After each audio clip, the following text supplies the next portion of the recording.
In our last episode, we crushed the raiders at Rock Falls, and we recovered a strange piece of technology.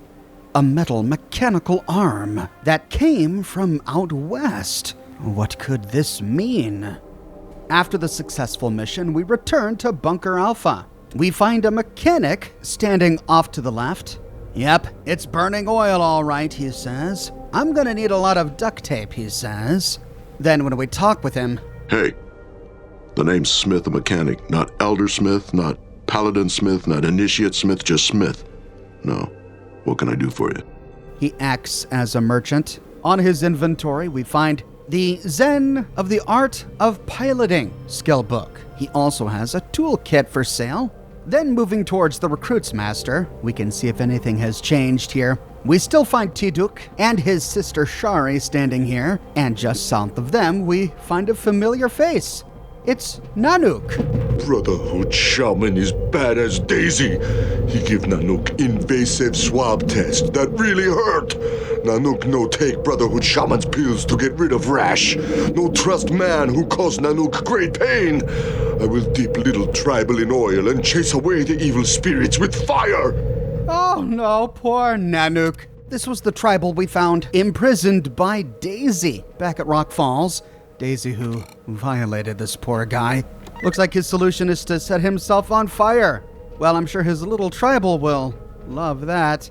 Heading to the Recruits Master, we finally discover that more recruits are available. First up is Keith. He is level 7. He has First Aid, Doctor, and Sneak Tagged. Keith hates killing, but he also hates living in a mud hut. He joined the Brotherhood, seeing it as an opportunity to use his healing talents on people that really needed them, instead of people that sort of need them, but can't pay. Since he's higher level and has greater skill than Stitch, I took everything off of Stitch's inventory and put him back into the recruits pool. Then I recruited Keith. Next up is Stumpy. He also is level 7, has small guns, melee weapons, and traps tagged. Small guns, melee attacks, and traps. What more could you ask? His small guns is at 131%, and he's a higher level, so I swapped him for Farsight. Then there's Stoma. He also is level 7, has small guns, big guns, and energy weapons tagged. Big and strong and stupid. He loves really big guns. Although he can handle a pistol or SMG, Stoma doesn't feel complete without a rocket launcher or flamer in his beefy grip. A little on the slow side, but no one's willing to tell him. Now, it was at this point that I realized that I made a big mistake when making my main Oxhorn character. I had intended to turn him into a bit of a big guns guy, but I then realized that all of the big guns have strength skill requirements. Between 6 and 8, depending on the big gun. And Oxhorn's strength was at 5. It was just too low. So instead I'm going to use Oxhorn as a small guns pistol guy, which means I need a big guns character. And yet so far I haven't found any big guns, and none have been available for sale on any merchant. So since I can't put a big guns character to use yet, we'll skip Stoma for now. Next up is Target. He's only level 5, but he has small guns, throwing, and sneak tagged. Target, pronounced Tar-J, would have been the winner of the 22nd Appleton Throw the Spear contest, except that he was the only contestant to actually kill someone. A judge, which is why he is now in the Brotherhood. Oh, poor Tar-J. Well, his throwing skill is much better than Trevor, and Trevor is only level 4 at this point, even after having leveled up, so I swapped Trevor for Tar-J. Then there's Stein. Stein is level 5, has small guns, big guns, and first aid tagged. Stein works well at a distance or in support. He couples great long-range skills with heavy weapon skills, making him perfect for breaking enemy bunker positions. Likes to keep at the back of the field, picking off unsuspecting enemies. I'm going to be using Oxhorn for a build like this, so skipping Stein for now, we can move on to Beth. Beth is level 5, has unarmed melee and repair tagged. Beth is a big girl. Not fat, just big. Although quite agile for someone of her strength, she makes up for it by being a bit thick. Combat for Beth should be kept simple. Fists, or a good piece of length of pipe will keep her amused for hours. She has 10 strength and 110 in unarmed. That's much better than my existing unarmed character, Torn, who's only level 3 and only had 8 strength. So I swapped Torn for Beth. Then there's Sharon. Sharon is level 4, has small guns, big guns, and sneak tagged. Her mother can trace their bloodline all the way back to Essex, England, or so she says. Sharon spends a lot of time working on her hair. Her vanity can be a distraction, but Sharon handles guns well enough to keep her out of trouble. There wasn't anything about her that particularly stood out, so moving on for now. Next is Stevie. She's only level 3, has small guns, unarmed, and sneak tagged. Stevie has the lithe body of a dancer, the reflexes of a cat, and the killer instinct of a deathclaw. She is light and agile, and likes to reflect this in her armaments, useful for that quick surprise attack. Now I already had a sneak character, who by this time was level 5. She also had some skill points to spend, which I put into sneak. So I decided to keep Ice and forego Stevie, and those are all of the new recruits available at this point. Then, heading to the Quartermaster, we can see what's in stock, and we don't find much here that's new that we haven't already looted from corpses. Though under unarmed, we do find the Power Fist, one of the best unarmed weapons in the game. I bought one for Beth. It takes energy cells as ammunition, so I got some of those as well. Then under melee, we find piston spears available for now, but I didn't really have a character that would make use of them. Then moving on to Throne, I bought a stack of throwing knives for Tarjay. They were really expensive, so I was hoping that he would be able to retrieve them from the bodies of his enemies. We'll see how that plays out later. There are new ammunition types available. 12-gauge flechette shells.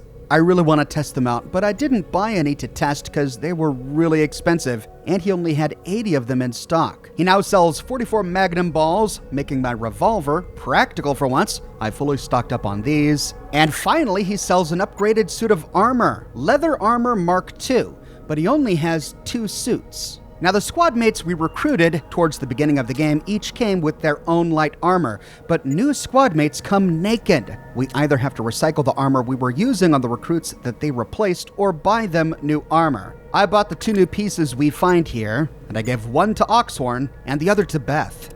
By looting absolutely everything in Freeport and Rock Falls, I had a ton of gear to get rid of, and by selling the gear alone, I was able to buy enough ammunition for every character to have plenty. No fear of running out of ammo at this point. Then after storing everything in a locker, we can head down to Celsius. His inventory is upgraded as well. He now sells small energy cells. Then moving on to General Barnacky, we can find out what the next mission is.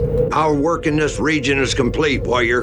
The time has come to expand. We'll be shifting the focus of our operations to the new bunker in the south. Take your squad and rendezvous with us there. Oh, new bunker? Okay.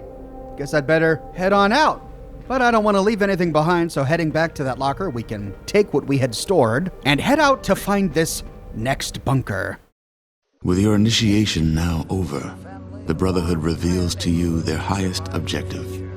Fragments of data left over from before the Great War showed that the ancients spent many years constructing vaults to house the survivors. Recently acquired data, however, points to the creation of an enormous supervault. This nucleus of the vault network was built to protect the greatest minds of the time and would be the spearhead of post-war civilization. If the Brotherhood could find this vault and activate its systems, they would have access to technology resources previously undreamed of, as well as access to the ancients themselves. But the journey to the calculated location of Vault Zero would be perilous. A large army and a vast area of operations would be required for a mission of this magnitude. They planned to follow the roaring river to the south, forging alliances, gaining fresh recruits, and, if necessary, eliminating aggressors. Bunkers will be established in each new region to firmly establish a secure area of operations. When the Brotherhood's rule in the region is undisputed and their ranks are brimming with new recruits, the real campaign will begin, heading back towards the mountains.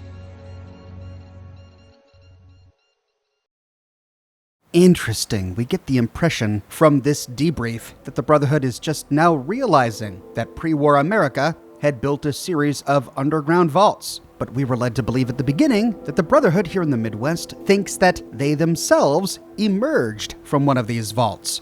I find it strange that they would believe that they came from vaults, only to just now discover that these vaults existed. But at any rate, this is a conversation we'll have much later. For now, we arrive at the world map, and we head southwest, past Rock Falls, to Bunker Beta. Bunker Beta has an entirely different layout to Bunker Alpha. And yet, here at the entrance, we find another mechanic. Tisk, tisk, tisk, he says. Peck, the mechanic at your service. How can I help you, warrior? Well, he can't really do much to help us now. If we barter with him, we find more repair kits on his inventory and a couple of stim packs. We find a couple of ways forward. Moving north for now, we arrive at the medical bay. Here we find Celsius, who appears to have traveled with us. We meet again, warrior. General Barnaky has assigned me to provide aid to the front lines. I'll be moving ahead as you do. My assistant Timothy can handle things back at the old bunker. I hope. His inventory, however, is improved compared to what his inventory was at Bunker Alpha. He now sells Radaway and Rad-X, as well as a field medic first aid kit. Here in the medical bay, we find a familiar face. It's Cypher. That was too close. I thought I was gonna have to cap your ass since you almost blew my cover. Well, anyway, as long as I get paid, I can party with full afterburners on. You know what I mean? Cypher, if you remember, was the informant whom we met with during the Freeport mission. Seems the Midwestern chapter of the Brotherhood likes to keep strange company. Cypher's dialogue here doesn't change depending on how well we do during the mission. Even if we had snuck through the whole thing and remained undetected, he says the same thing about blowing his cover. We can barter with him. He's got some money, psycho, and stim packs on his inventory. The medical bay moves south from here. We arrive in a large chamber filled with wandering scribes. Moving south, we find two pathways to the southeast. Going down the first, we arrive in a hallway that leads to a large auditorium. Here we find General Barnaky standing behind a lectern. From here, we can choose the next mission, and we see that we have two available to us. Macomb or Peoria? We'll start with Macomb. At ease, Initiate. As you know, the Brotherhood has been expanding south. However, our supply lines are thin and thus being targeted by all sorts of bandits and raiders. We have received a distress call from one of our squads acting as escort to a supply wagon passing through the town of Macomb. The single unit has been separated from the main group, and the road behind them has been blocked off. Our warrior is holding the fort for now, but he could fall any minute. He needs immediate backup. Your mission is to journey to Macomb and relieve the survivor of his duty. You are then to escort the supply vehicles through the town. Keep in mind that not only bandits will attack our supply trains, the vast majority of the surrounding populace are hungry and desperate. Our supply wagons carry food, weapons, and medical supplies. The three most sought-after commodities in the wasteland. Good luck. And Initiate, buckle up. Dismissed. Okay, so it's a rescue mission. But I don't like the sound of civilians firing upon us. I thought the Brotherhood was gonna, help civilians and turn them to the Brotherhood's cause. Guess we won't be doing that in Macomb. Heading out and moving south, we go down a long hallway. We see it connects back to the large chamber we passed through, but at the end of the hallway, we find a large storage room. And here is where we find the Quartermaster. At ease, warrior. My name is Caligari. I am the Quartermaster for this region. You may be at ease whenever talking to me, since rank is not an issue in my store. However, regulations do apply, and you will go through the standard procedures when checking out any of my equipment.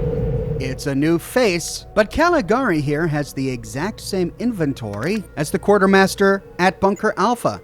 In fact, on his inventory, we find all of the same things we sold to that previous vendor. So this is great. We don't need to worry about having to go to a bunch of bunkers to find stuff we had sold in the past. The downside to this is that if we've already bought a bunch of stuff from the Quartermaster at Bunker Alpha, we won't find a refreshed selection here at Bunker Beta. Moving behind his shop, we find all these supplies stacked up, and hiding in a corner is Kerr, the merchant.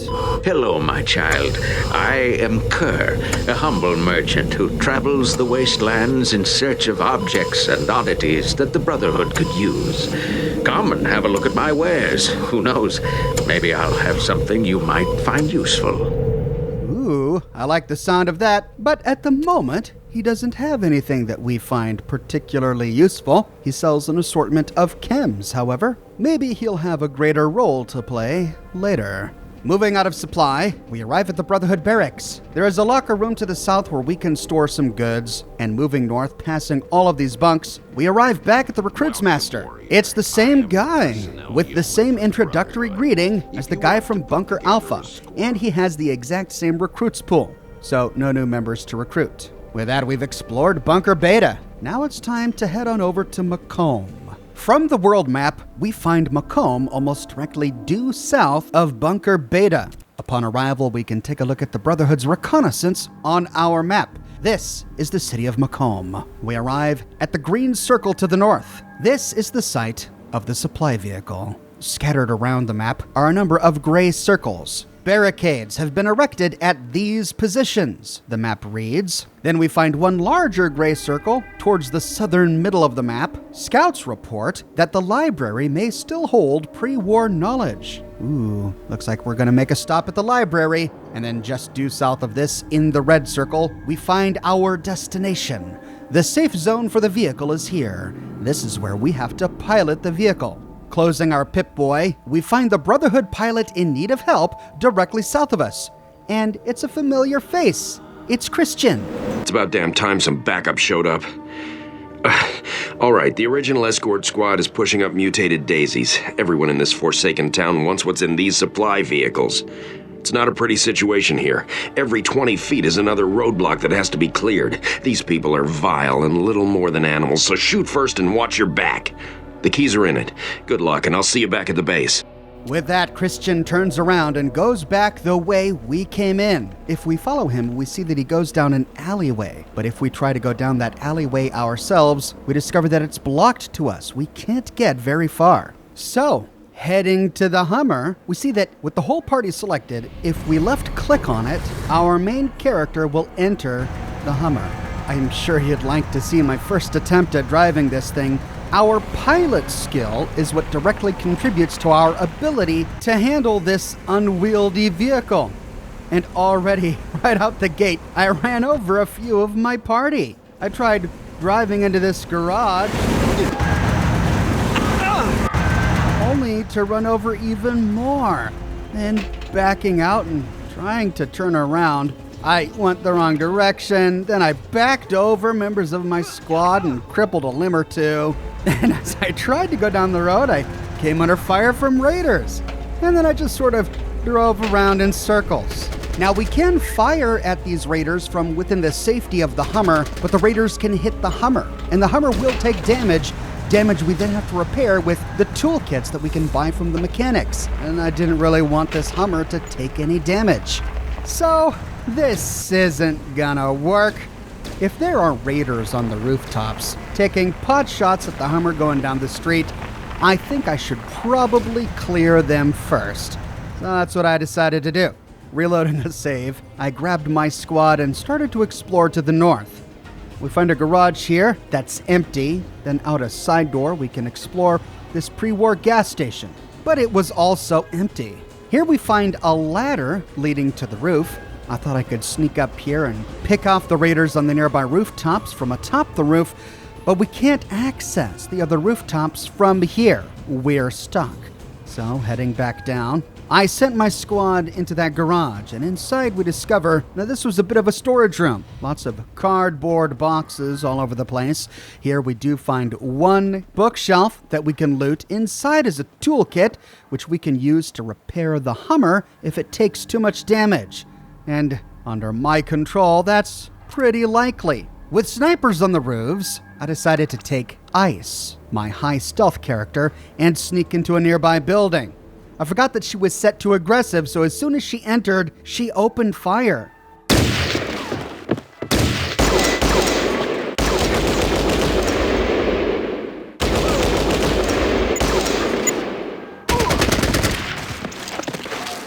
Luckily, she managed to take them out. On one corpse, we find a Scorpio and ammunition, and the same on the second. Here we find a switch. Activating the switch opens a nearby gate. One roadblock down, but we have quite a few more to go. At the back of the room, we find one chest with 2 stim packs inside, and at the rear of the building, we find a door leading out to the street level. On the sidewalk here, we find a ladder leading to the roof. I decided to climb the roof with ice to take out one of the snipers.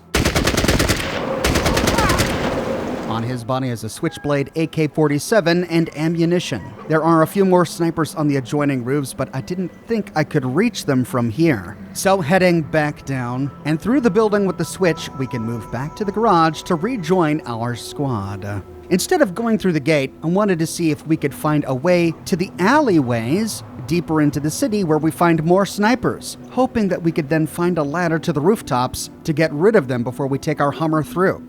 Moving across the street, we do find one building we can enter, but we can't interact with any of the shelves or containers here. Moving to a back room, we do see a door in this room that appears to lead out into the alleyway. I brought my squad out there, but we couldn't move. Even though it looks like there's an alleyway between these 2 buildings that leads to the sidewalk that Christian used to retreat from. We can't go down this sidewalk. We can't go down the alleyway. There's some invisible barrier preventing us from moving forward. So back out to the street level, our only option is to move down the street in plain sight of the snipers. Moving south, we come under fire. To avoid being picked off, I raced into a nearby building. In this building, we find a number of display cases. Almost all are empty. We see a doorway in the back of it, but there are sandbag barricades blocking off the nearby alleyway. Then we see 2 broken doors, exactly like the ones we used to enter the building, leading to another alleyway, but we can't get through them. This is yet again another one of those invisible barriers. So I just decided to head back out into the street.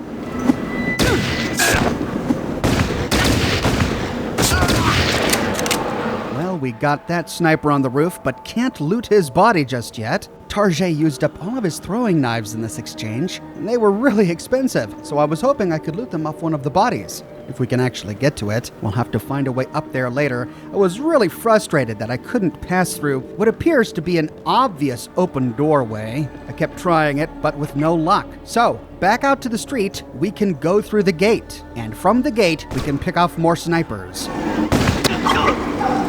With the sniper dead, we can pass through the gate. Off in the distance, we see dogs surrounding a human corpse. Racing forward, we can run and gun.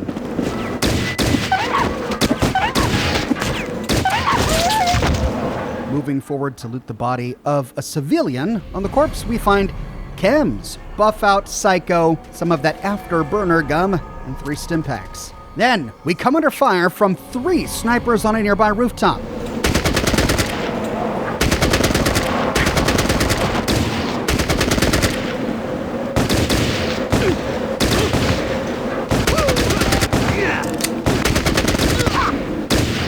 Then a 4th emerges.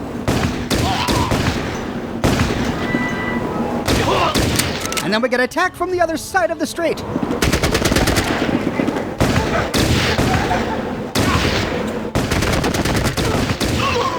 I'd like to point out at this point that I have legitimately done everything I can to try and find ladders onto the rooftops to try and take these guys out without being sniped at from the road. Can't get to the alleyways, can't find ways to the rooftops. But we survive. These raiders are dead. Exploring the southern ruin, from the top of which one raider attacked us, we don't find any containers to loot. However, going through a door in the back of the building, we arrive at an alleyway we can access, and here we find a ladder that leads to the roof. Heading to the rooftop, we can go across a scrap bridge leading to the rooftop of another nearby building, where we can kill another sniper. On his body is an AK-47, a broken bottle, and ammunition. Then, on the body of the raider on the other rooftop, we find an AK-47, a switchblade, and more ammunition. There is another bridge leading to another rooftop, but I didn't feel I had fully explored the ground level, so heading back down to the ground level, we can move west. But we see that this part of the road is blocked up with rubble. There is a building over here. It's mostly ruined, and we can't loot any of the containers. Moving around to the other side of the building, we find a fence. This is blocked up. Then heading north, we find an abandoned pre-war car dealership. Nothing inside the buildings, nothing in the hunks of rusted metal in the parking lot. And with that, we've explored this entire square. So before heading down the road to the east, we can again scale to the rooftop and move across the bridges. But it was here that I discovered a chest on the roof that I missed earlier. In the chest are 3 stim packs and a key. A house key. Can't wait to find out where this goes. Moving across the bridge to the 3rd rooftop, we can take care of another sniper. On his body is a switchblade, an AK-47, and more ammunition. Heading to the very end of the rooftop, we don't find anything else, though we do find a ladder leading back down to the ground floor. It was then I discovered that women have an easier time navigating through narrow passages than men.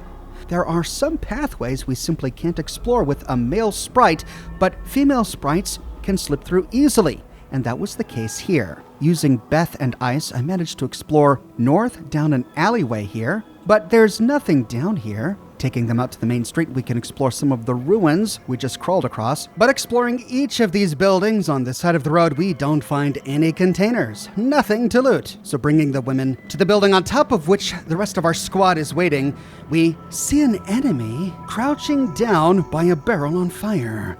Putting them into sneak mode, we can creep up on them and pummel them with the Power Fest.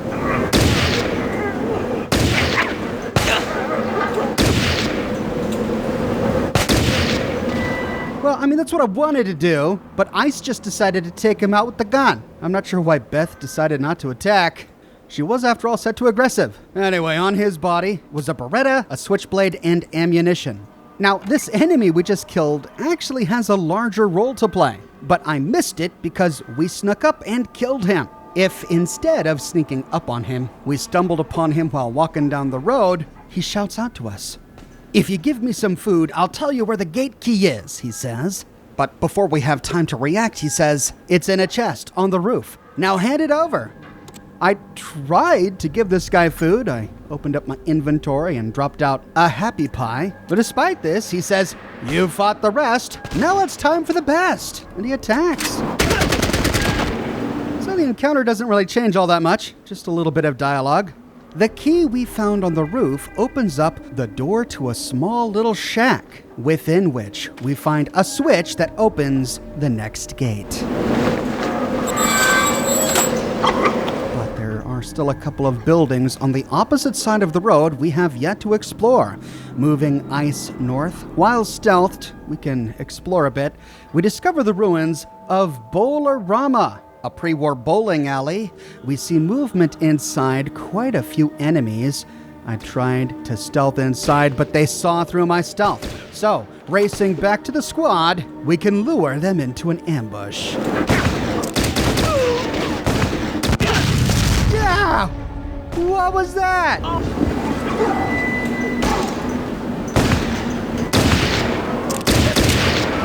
Something came through the gate and exploderized us. Keith almost died. I quickly moved away from the gate so that we wouldn't get hit again. After healing up the party, we can try to sneak closer to the corpses to loot. On one, we find a Scorpio and ammunition. On another, a switchblade, Beretta, and ammunition. And on the next, a club.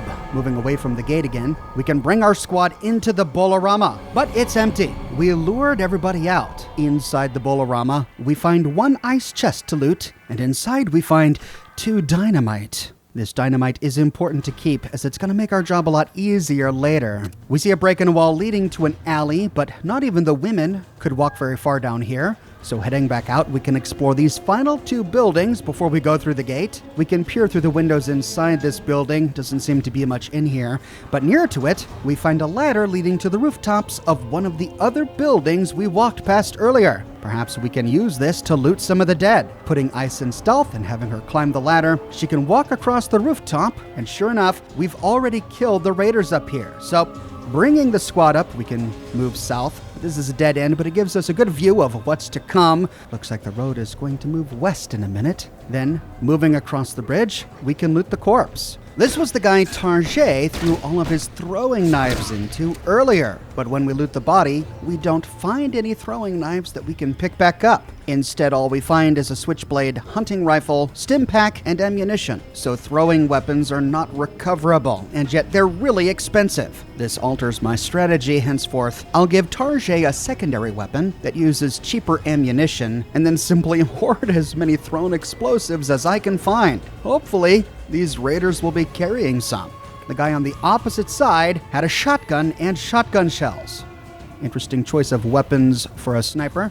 We can use a bridge to move to the rooftop to the south. This is where we killed that huge group of raiders earlier. On one body, an AK-47 broken bottle and ammunition. On the next, a switchblade, AK-47 and ammunition. On the next, the same thing. And on the last, a broken bottle, AK-47 and ammunition. We don't find any ammo crates, no other containers up here.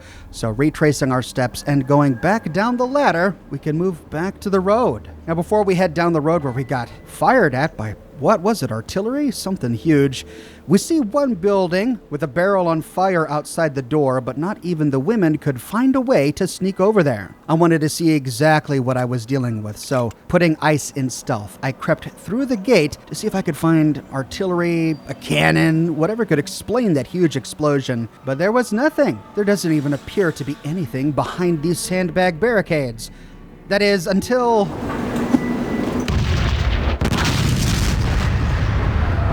Oh, sneaky. It was two guys, one with a missile launcher, hiding prone behind the sandbag barricades. Well, I wanted to see how far I would get by just racing forward. Reloading a previous save, I popped the entire group into stealth and then positioned them in front of the road.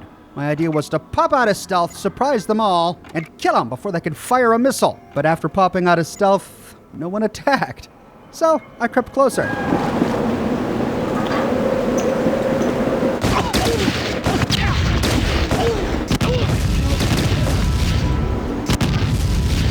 Well, they got one rocket off before I finally picked them off. Keith, Stumpy, and Beth are in a pretty bad state, so healing them up, we can loot the dead. Sure enough, on this guy's inventory was a rocket launcher with a broken bottle, ammunition, and one rocket. I'll save this for my big guns character when/if I ever get him. The other body was inside this building. I'll have to find a way inside before I can loot it. The third body had an AK-47, a broken bottle, and ammunition. Nearby, on a sidewalk, we find the next switch. And it opens the next gate. But before we go and get our Hummer, we can explore these buildings. We see the road to the south is blocked off with more sandbag barricades. There is a ruined building here, but the men are too big to explore it. However, sending the women through a crack in the wall, we can explore the building, but this one appears to be empty. Then, heading through a doorway and through another crack in the wall, we can explore the final building. Nothing here but the corpse of the second raider we killed from the street. On his body are 3 spears and 11 frag grenades. Hey, Tarjay will like those. That's it for the buildings on this side. Before heading out to the street, however, I saw a tiny gap against the southern wall that only a female character could slip through. Heading out there, we arrive at a large plaza. Dead trees, park benches, lots of cobblestone. There's a huge building down here to the south. Peering through a window, we don't see any enemies. The edge of the map is to the southwest, but there is a tiny little strip, if we hug the side of this wall, that a female character can sneak by. And at the very end, we arrive at the exit grid. This is where we need to bring the Hummer. I had a sneaking suspicion that this exit grid was going to be heavily guarded. So, putting ice back into stealth, we can go into this big building, and as we saw from outside, it is completely empty. However, moving back to the street level, we find a couple of guys crouched behind a barrier before the exit grid. And on the rooftop, overlooking this intersection, is another raider with another missile launcher. I didn't want to take all of these guys out with just ice, but I definitely wanted to get rid of the guy with the missile launcher. But she was still set to aggressive.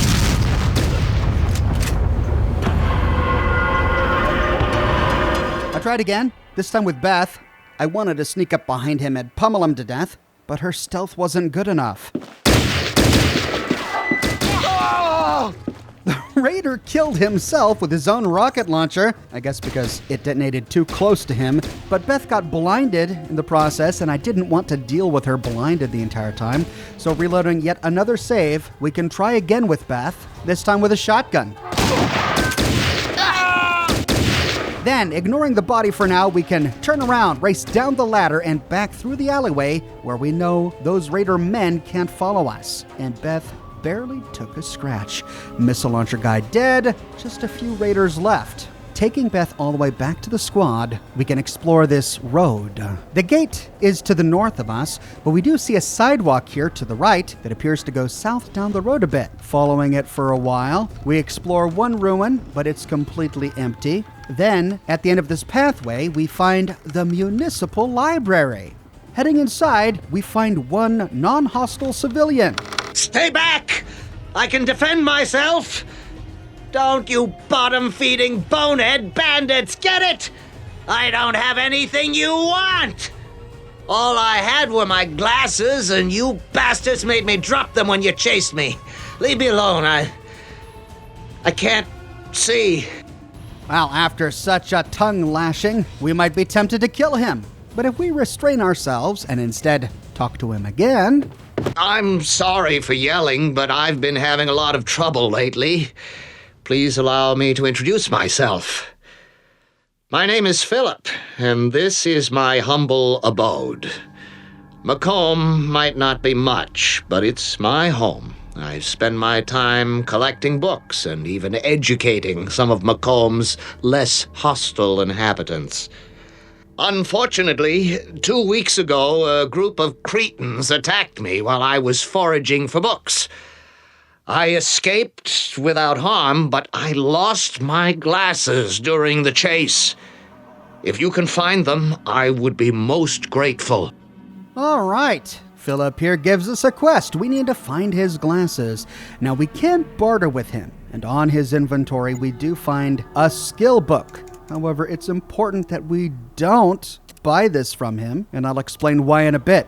Too bad I wasn't here to give myself that advice. I went ahead and bought it. Exploring the library, we don't find anything else. Lots of bookshelves, none of which we can interact with.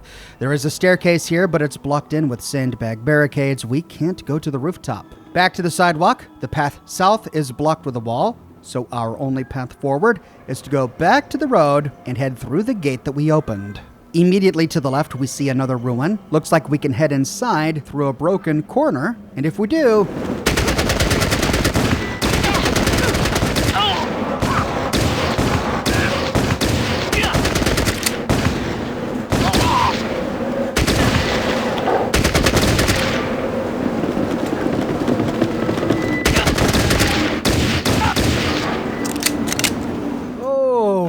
They got the jump on me. Fired off quite a few rounds before I could respond. Ice, Oxhorn, and Stumpy were nearly killed, but only nearly. After healing on up, we can loot the dead. On one, we find an AK-47, a switchblade, and ammunition. On the next, the exact same inventory. And on the last one, the exact same inventory. Against the northern wall, we find one desk we can interact with, and inside, ammunition and 2 stim packs. We can try to explore the alleyways here, but they're pretty tight. We do find one building. We stood upon the roof of this building earlier, and inside...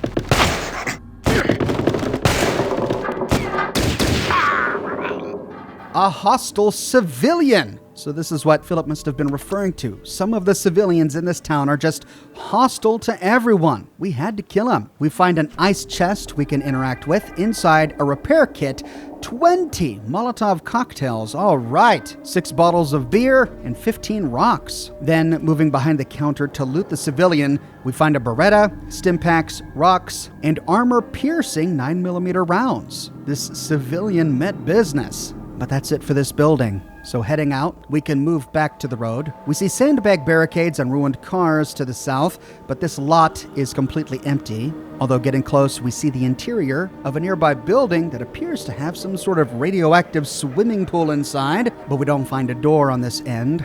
So we'll explore it later. Then, back to the road, we can continue to follow it northwest. We reach the next gate, and as we do, we get attacked by more civilians, who shout obscenities at us and hurl rocks.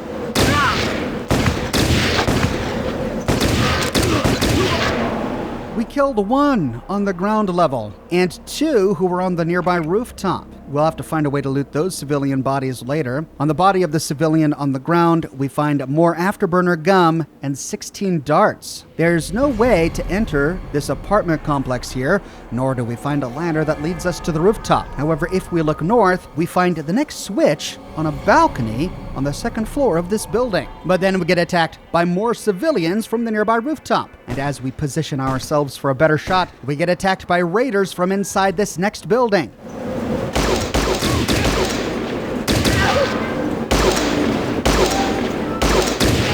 Ignoring the civilians for now, we can race inside this northern building.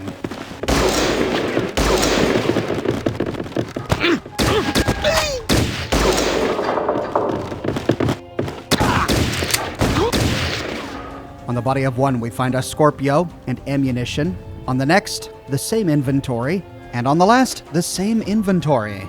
We find 2 doors against the northern wall. Heading through the leftmost one first, we arrive at a private office, but it's empty. Then moving out a door to the west, we arrive at a courtroom filled with raiders.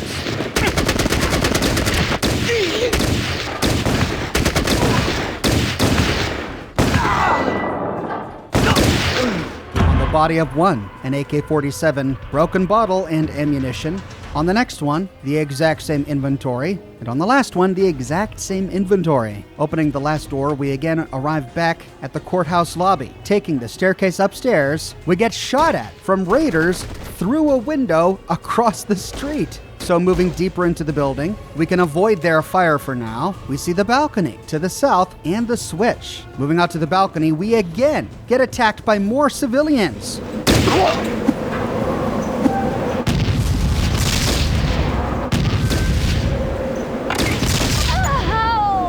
They were throwing Molotov cocktails at us.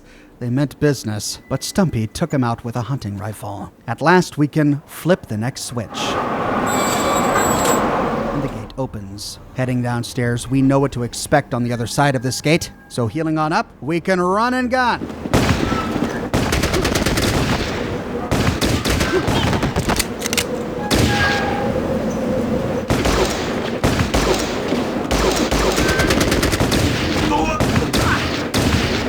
On the body of 1 raider, a Scorpio and ammunition. On the next, the exact same inventory. But before we can loot the 3rd one, we have to finish clearing this ruin.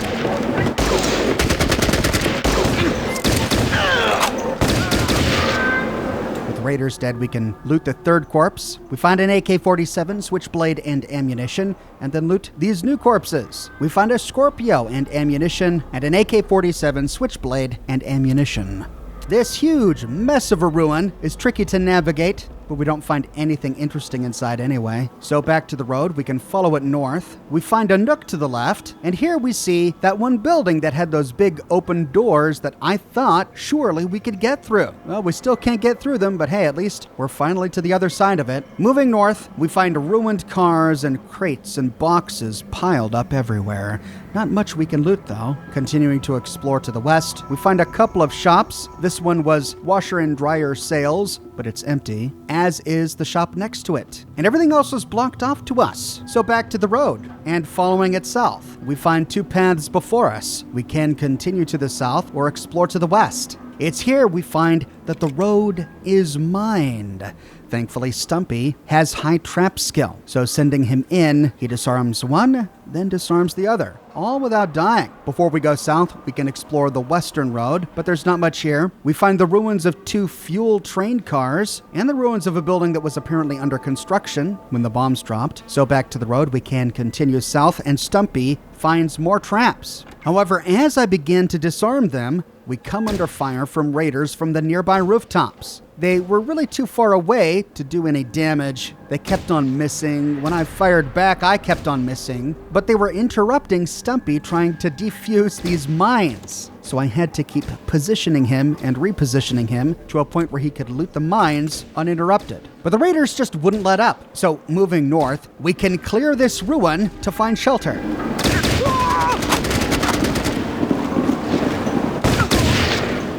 corpse of one. We find 3 spears and 12 grenades on the corpse of another. 3 more spears and 11 grenades. Man, Target's really going to be set for thrown explosives. We can't loot any of the containers in this building, so moving south through a hole in the wall, we can clear the next. Found one guy here. On his inventory, a Scorpio and ammunition. This building has a much better line of sight to the rooftop of the next one where we know there are raiders. And it's on the other side of the minefield. So healing up, we can race into the street.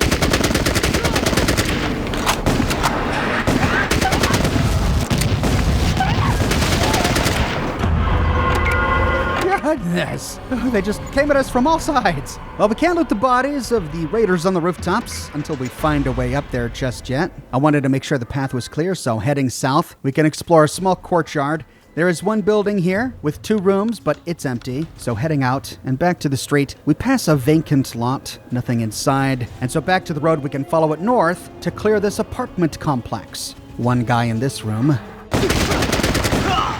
On his body, a Beretta, switchblade, shotgun shells, and AK-47 ammunition. Moving to the next room. On his body, a hunting rifle, 2 grenades, switchblade, and ammunition. There is a chest on the ground, and in the chest, it's Phillips Spectacles. We found his glasses. We'll take them back to him once we've cleared the town. We apparently can't explore the next room. We don't find a door on any wall that leads to it, save from the bathroom, but there's no way into that bathroom either. Though here we find what appeared to be that irradiated pool. Now, remembering what this did to a character in Fallout 2, mutated toes and all, I did a hard save before exploring it. Then I sent in Stumpy to see what would happen. But tromping all over this green bubbling pool, we don't mutate or take rads or anything. And we don't find any loot. Heading out to the parking lot, we can at last explore the apartment complexes on the opposite side. But nothing in the first, nothing in the second, and nothing in the third. But from here, we can take a ladder to the rooftop and loot the corpses of the civilians who threw Molotov cocktails at us earlier. On one, we find afterburner gum and rocks. On the next, more afterburner gum. On the next one, throwing knives. Yikes. And on the last one, more afterburner gum and rocks. Well, I'm not feeling sorry for these civilians. They tried to straight up murder us. Back down the ladder into the parking lot. We can head back out to the street. Now, there were a few mines we didn't finish disarming, but we're past them now. I'll worry about them later. Heading across the street to this building, we can loot the corpse of the raider that snuck out to attack us. He had a Scorpio and ammunition. Can't loot any containers here, nor in the next room over. So continuing south, we explore another ruin. We find a gap in the wall that we can send a female character out to explore. But here we reach the edge of the map, so going around the building, we can park I Spy a newspaper stand and send the rest of the squad out to join her, just in time, for we come under fire.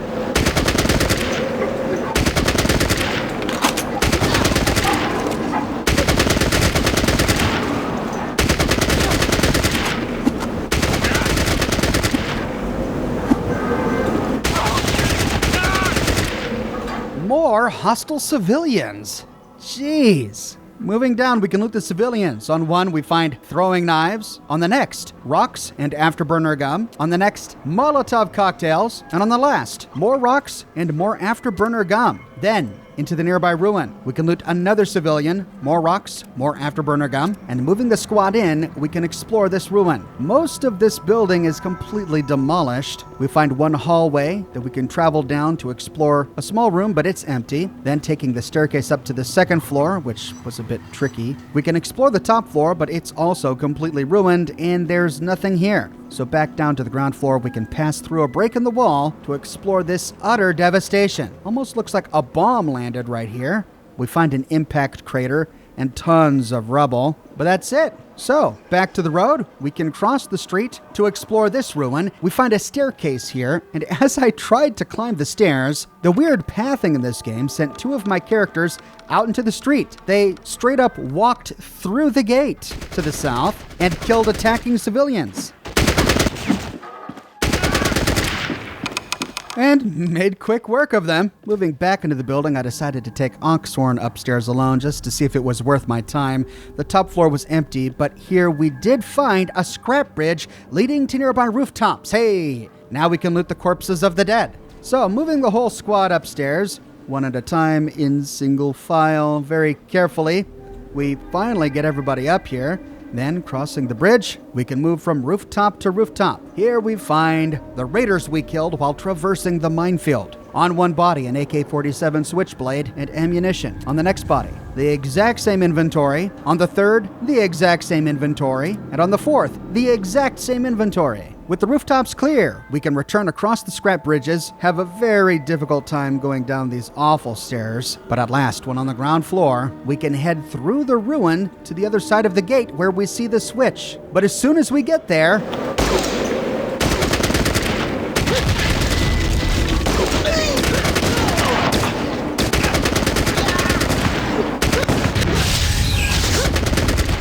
more to the southwest, and then more to the north. Ooh, they almost killed Oxhorn. Keith is nearly dead. Goodness, the only person who's still green is Tarjay. But that appears to be the last of the raiders. We're at the exit grid. We just killed the raiders that Beth ran from after killing the guy with the missile launcher. Thankfully, we didn't have to deal with him during this fight. I likely would have died. Now to loot the dead. On one, a hunting rifle, switchblade, and ammunition. Then an AK-47, switchblade, and ammunition. The exact same inventory on the next. The exact same on the next. Then a broken bottle, AK-47, and ammunition on one. And then moving north, we can loot the civilians. Afterburner gum on one. The same on the next.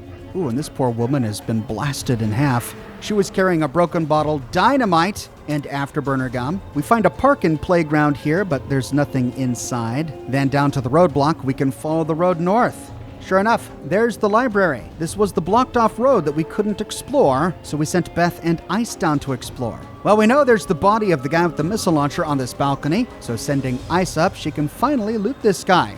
On his body is a rocket launcher, a rocket, shotgun shells, ammunition, and a broken bottle. But we're not done. We see a barricade blocking off this road and no switch to remove it. This is where the dynamite comes in handy. Using Tarjay, we can put the dynamite in our active item slot and then set the timer. Then I kept trying to figure out a way to drop it. Is it right click, control, right click and drag, then left click? Oh no, it was a short timer. Gotta drop it. Well, it was effective, but let's see if we can try that again. This time, we can set the timer to 30 seconds in our active item slot, then quickly drop it onto the road. Then, racing away. Bingo! A Hummer-sized hole. Before opening the final gate, we can explore these ruins to the southeast. Despite appearing to have a few containers, this ruin has nothing we can interact with. We find a power transformer station below us, but it's off the map. We can't explore it. Moving north, we see another ruin with a ruined sky bridge. Interesting set piece. Heading in the bottom floor, we can loot one raider we killed earlier. On his body, a Scorpio and some ammunition. Then heading upstairs, we can loot another raider. More explosives for Tarjay. 3 spears, 4 hand grenades, and 3 expensive acid grenades. We can step onto the sky bridge, but it just creaks and groans. It's ruined, we can't go any farther. So heading downstairs, we can finally move to the final switch and trip it. The path is now clear. The raiders and civilians all dead, so I grabbed Oxhorn and Stumpy and headed back to the Humvee. I brought Stumpy because remember, there were a few mines we neglected to disarm. Heading back to the road, we can use Stumpy to disarm and loot these final mines. Even if we don't intend to use them, they sell for buku bucks. And when his job is done, we can send him back to rejoin the others. Then taking Oxhorn for a leisurely stroll through the ruins of this once beautiful city, we can take a pit stop at the library to give Philip his glasses. If we try to talk to him, he doesn't say anything new. Instead, what we have to do is initiate trade with him and then move the spectacles over into his inventory. Then he talks. You're back! Oh, you brought glasses for me. Let's see if the prescription is close. Just about perfect. Well, thank you, my friend. Wow, that's a lot of scars. Let me guess. Did you light your face on fire and try to put it out with an ice pick? Just kidding, friend. I read that in a joke book. Anyway, thank you for your kindness. Here, take this book as a token of my appreciation. Scars? Well, wait, what if I'm role-playing a really young guy who doesn't have a lot of scars? Guess I'm not role-playing that anymore. For completing this side quest, we gain 450 experience, and we get the copy of Maddox's Tricks and Traps. But if we bought it earlier, we don't get it, because we already have it. So yeah, we don't need to buy it from him when we meet him the first time. Interesting that he wanted to check the prescription on these glasses as if they were just some random pair we found in the street. But he told us that we were to keep an eye out for his pair that he lost. Presumably he wouldn't need to check the prescription on a pair of glasses he already owned and was accustomed to. So were these not the pair he lost, or were they just some random pair of reading glasses? Anyway, I'm thinking about this too much. Heading back to the Hummer, we can hop inside and try to wind our way through this ruinous city. My character does not have very good pilot skills, so this was a challenge, particularly the turns. I find that when you have low pilot skill, the vehicle just doesn't respond in a timely fashion to our keyboard inputs. When we stop, it keeps going. When we press backwards, it kind of swerves to the right, just making this whole thing really difficult. I'll have to level up a character with high pilot skill just to see what it's like with someone capable behind the wheel. Now, I need to mention how to drive this thing because they didn't cover this in the tutorial. To enter the vehicle with one character, we just select the character and click on the vehicle. However, to exit the vehicle, we can't do so from the interface. We can't drag off the steering wheel or right-click on the steering wheel or anything like that. No, we have to hold Control and then click on the road right next to the vehicle. The Hummer can transport more than one person. We can put the entire squad in a vehicle the same way. Select the whole squad, hold Control, and then click on the vehicle. If we choose this option, the game will automatically put the character with the highest pilot skill in the driver's seat. This Hummer does not have an installed weapon, but vehicles we'll gain access to later in the game do. Whereupon, if we put the entire squad in a vehicle, the character with the highest big gun skill will become the vehicle's gunner. Then to exit the vehicle, we can select some or all of the squad, hold Control, and then click on the road, and they all leave. We can also use the Humvee as mobile storage. If we open the inventory of one of our squad mates while inside the car, we find the boot of the vehicle open in a panel to the right, and we can transfer any or all of our gear into the trunk, making vehicles in Fallout Tactics really useful. Additionally, they don't require fuel like the Highwayman does in Fallout 2, so we don't have to worry about constantly getting energy cells or microfusion cells to refuel the thing. It sort of begs the question then exactly what kind of fuel the Hummer consumes, but that's a topic for another day. Now, there are two ways to fail this mission. If we allow the Hummer to be destroyed, You have allowed the vehicle to be destroyed. Failure is unacceptable in the Brotherhood of Steel. Try again, warrior. or if we die, A peaceful relaxation washes over your body. Your last wish is that your crap-filled pants will not dishonor your family.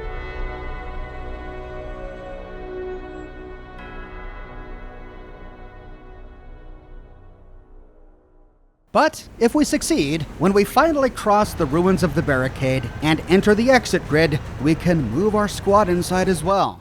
At ease, warrior. You carried out your objectives to the letter.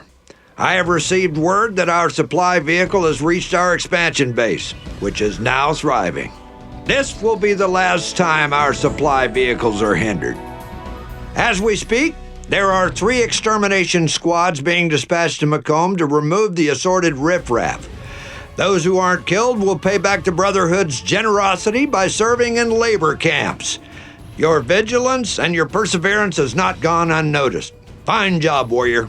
Dismiss. Additionally, once we get to the world map, we notice that we travel much more quickly, because we're in a Hummer now. Watch this. And we're there. Well, wait a minute. First, we're crucifying dead bodies, and now we've got Brotherhood labor camps? God, I hope we don't find Philip in one of those. He was actually kind of nice to us. At any rate, we complete the mission. We've got a brand new shiny vehicle, and incidentally, we now understand why we find a mechanic at the entrance to every bunker, and we arrive back at Bunker Beta. It's time to move on to the next mission, but sadly, I'm all out of time. We'll pick up right here where we leave off in my next episode.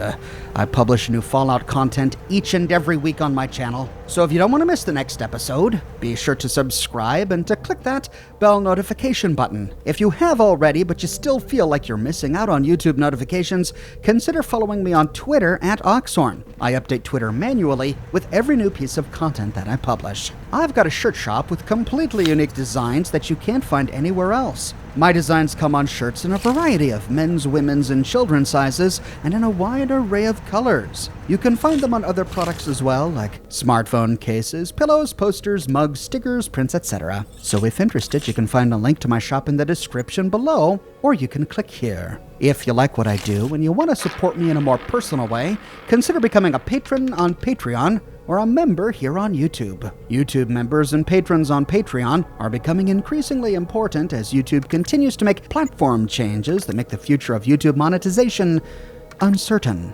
So to all of my YouTube members and my patrons on Patreon, you have my sincerest thanks. I couldn't do this without you. But more than anything, I'm just so glad you're here watching this video with me today. Thank you so much for watching, and I'll see you soon with more brand new videos.